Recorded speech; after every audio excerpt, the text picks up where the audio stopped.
When we plan our network, we need to think long term. At Meta's scale, it's rarely a case of consuming something that already exists. It's more common that we need to build something from the ground up in order to meet our outsized needs. This can be a time-consuming process, so we need to think long-term and, where possible, identify opportunities to get ahead. One mechanism that can help us with this is our megawatts of compute forecast. This describes the anticipated compute power that we will have in production as we move forward in time. This forecast is provided so that teams internally are able to prepare solutions and infrastructure to meet the anticipated needs. And this is what that chart looked like at the end of 2023. From a network point of view, we had plans in place to achieve what was needed for 2030 growth and beyond. And while you might not appreciate it, from the chart, a significant amount of work was already ahead of us. However, as we progressed through 2024, we began to get increasing upward revision of these previous targets. It's probably no surprise that these come primarily from AI workloads and Meta's role in the development and usage of this technology. What this resulted in was a need to massively accelerate our original plans, pulling them in by multiple years in order to be able to support what the business required. The question that's asked is, where do these megawatts appear? These additional megawatts come online primarily through new data centers or the expansion of existing data centers, commonly achieved by adding new buildings to the existing locations. And in recent years, we've rapidly expanded the overall data center footprint, particularly in North America, with some examples shown on the screen behind me.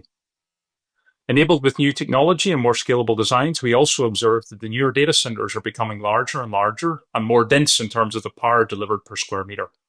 This also has significant implications for how we build the network. In the next 20 minutes, we're going to walk you through some of the challenges that I presented on the previous slide and the technology and solutions that we use to address them. My name is Mark McKillop, and along with Alberto Mediaville, we're going to talk through how we 10x our backbone. First, a small primer for those who may not be aware of how we've architected our backbone. We have two different networks that serve different backbone needs. CBB, our classic backbone, is used to get global reach from our data centers to our POPs, where we then connect with external carriers to reach end users. CBB is very flexible and can shrink or grow to support a diverse set of geographies and varying connectivity types. It uses traditional IP and MPLS technology as its control plane. In EBB, in contrast, is optimized to provide very high-scale data center to data center interconnects and is somewhat less flexible as a consequence. It has a much larger minimum installation. It runs a heavily customized stack of software such as the OpenR routing protocol and an in-house traffic engineering stack with on-box agents programmed by a centralized controller. In terms of traffic growth, this is a very simple depiction, but it tells the story very clearly. What you see here is the growth of the data center to data center traffic and how it vastly outpaces that of the data center to POP traffic. And when we see growth in both networks, it's EBB that presents the most challenging scalability problems for us to solve. Throughout the course of this presentation, we're going to discuss EBB and some of the techniques that we employed in order to enable this exponential growth to occur. But before we do that, it's helpful to take a quick look back in time to 2015 to where it all started. As I mentioned, in 2015, EBB was first introduced and began serving production traffic. And prior to this, CBB was used for all backbone traffic. This diagram presents some of the major adoption and technology milestones encountered along the way. The most significant adoption milestone, however, was whenever we were able to move 100% of all data center to data center flows to EBB. But you can also see as the number of technology milestones that needed to be crossed in order to meet the growing needs as the number of data centers and volume of traffic increased. Alberto is going to talk through some of these key technology milestones in a later slide, as many of the same techniques or approaches which we've used in the past will aid us in the future to scale further. On this map, you can see a subset of the data centers that we have in North America. In addition to the IP network, we build and operate our own optical network to interconnect all of these sites. And in addition to adding new data centers, the existing data centers continue to grow, both in footprint and capacity due to more powerful servers and the addition of new buildings to the existing properties.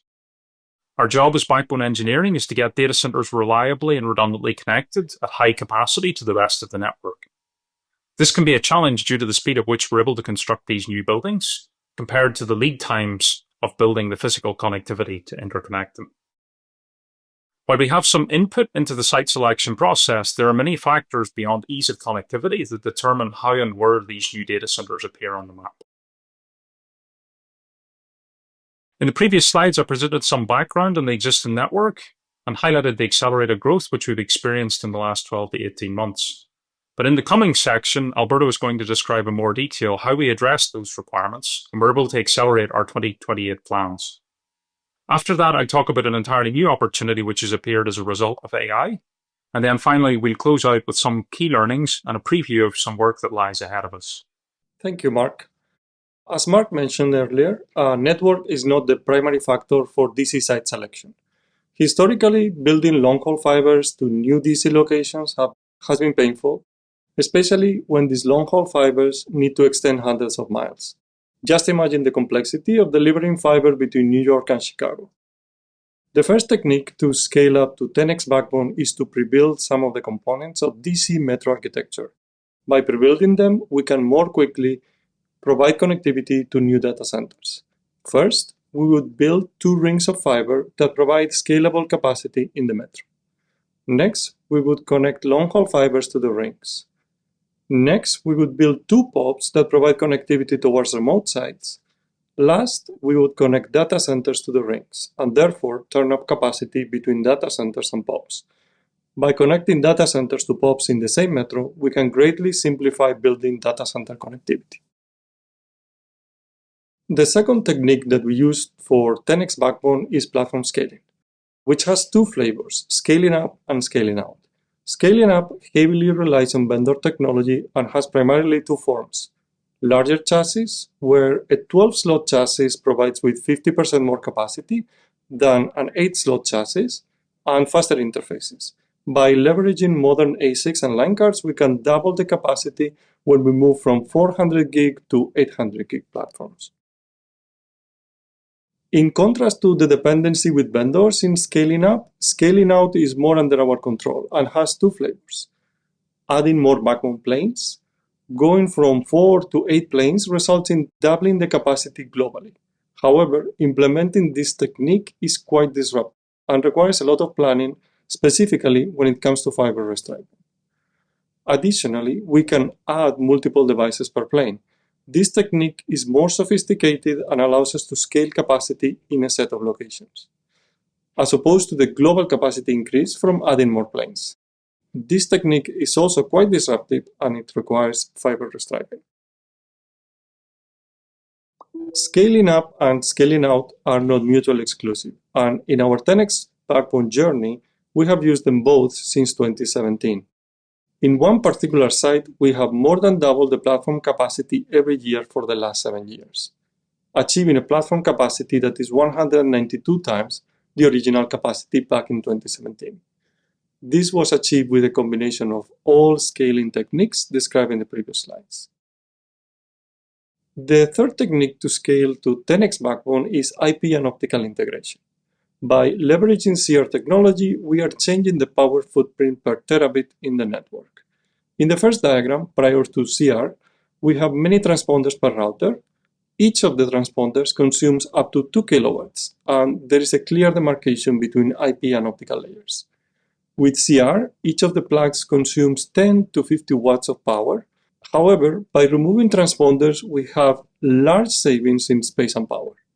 As a result of CR plugs being installed in the routers, the split of IP and optical functions is not as clear as before.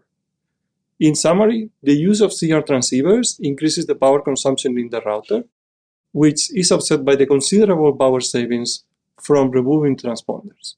In aggregate, we use 80 to 90% less power. To show the impact of CR technology in the network, we would like to show the space allocation in a midpoint with 80 rack positions. In our scenario, we have 50 rails and 20 T of capacity per rail, which is a total of 1 petabit of backbone capacity. In a non-CR scenario, out of the 80 rack positions, we would use 50 racks for optical network, which is 1 rack per rail, and 8 racks for EBB. In total, we would use 58 racks. In 400 gig CR scenario, We don't have transponders, and we can land 4 rails per rack. This means that the optical network will use only 13 racks. EBB will remain the same, and to build 1 petabit of backbone capacity, we just need 21 racks, as opposed to the 58 racks prior to CR. It is worth to mention that rack allocation between optical and IP goes from a distribution of 90-10 to 60-40, where some of the racks that initially were used for optical network can now be used for additional scaling of IP platform. Having fewer devices enables us to deliver the same capacity with a smaller space and power footprint, or scale up the network with the existing space and power footprint. In 800 gig CR scenario, we don't have transponders and we don't have codems either, and the routers connect directly to the ROADM optical device. In this scenario, we just need 6 racks for the optical network and 8 racks for EBB, with a total of 14 racks. By leveraging DC metro architecture, IP platform scaling, IP and optical integration, we transform EBB from the experimental network in 2016 to a large-scale backbone that supports all DC-to-DC traffic at Meta.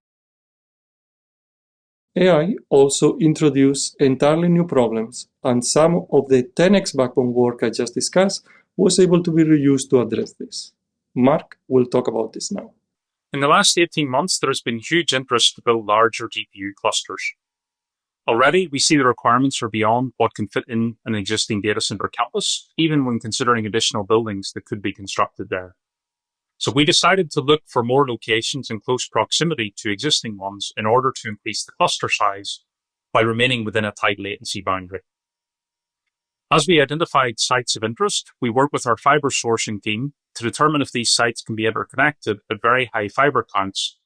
And then from a network point of view, we need to identify the most appropriate technology and the time frame that we required to get these buildings online. And you can see an example of this in the diagram as it builds.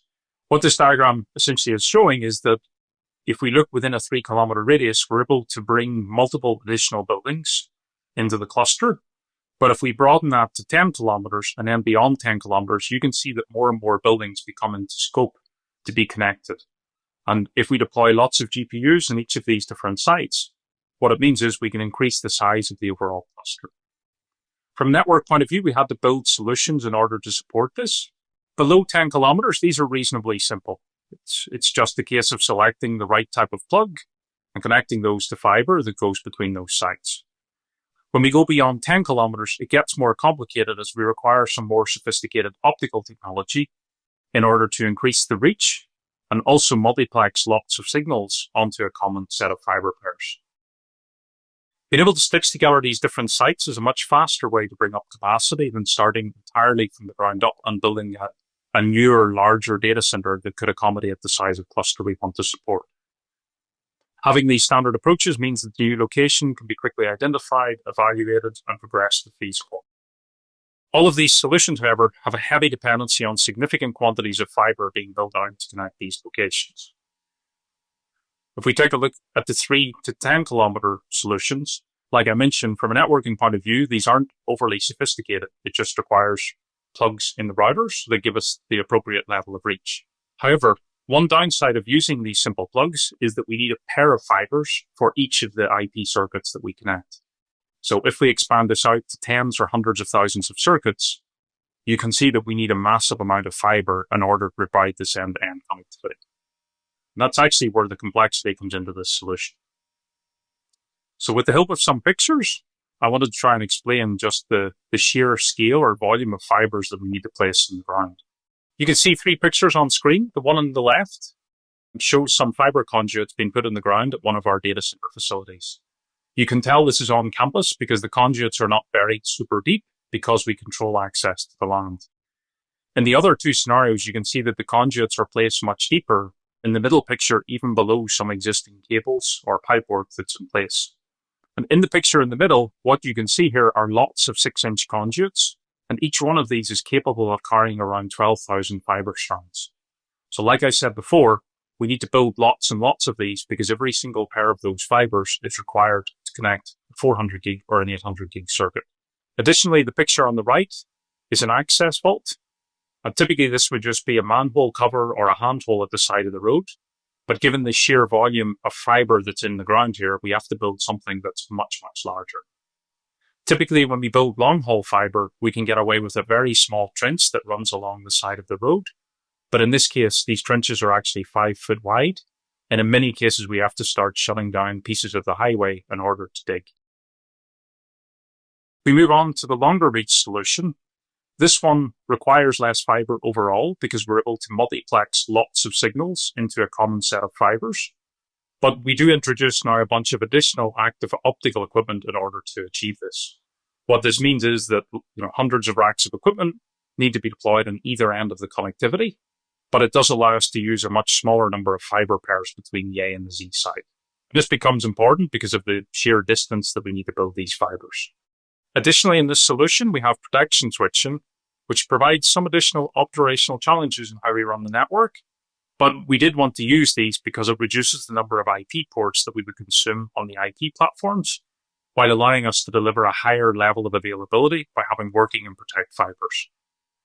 With this design, each one of these systems that we build can carry 64 800 gig connections, which is 51.2 terabits. So in order to achieve the scale required, we just build many of these horizontally and connect the fiber pairs to those.